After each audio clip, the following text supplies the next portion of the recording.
In this video, we're going to learn more about the purchase orders and the additional information that you can put in them.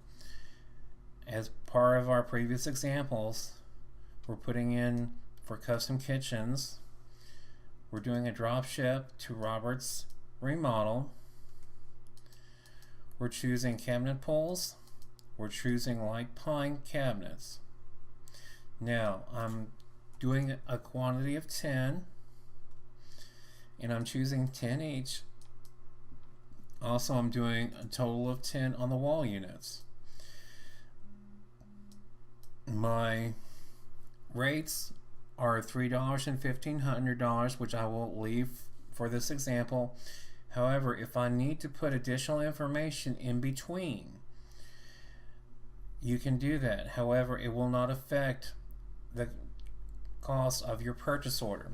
So in order to do that, what I'm doing is that I am taking my cursor right below cabinet pulls. I'm hitting the Control Insert key again. So therefore I can actually put specific information, because what it is in the description, it could be a number of different types of cabinet pulls. So if I wanted to say I want silver handle pulls, all I can do is type that information in. There's no other additional line item, there's no additional price. I'm just letting the vendor know I want to do the silver handle pulls.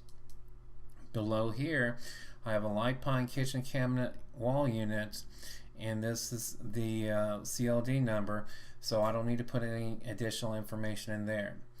Please be aware that, again, if you want to have a couple lines or just one line in between, you want to choose Control INS or Insert key at the same time, and that will insert separate lines for you. For more videos such as this, please subscribe to my YouTube channel.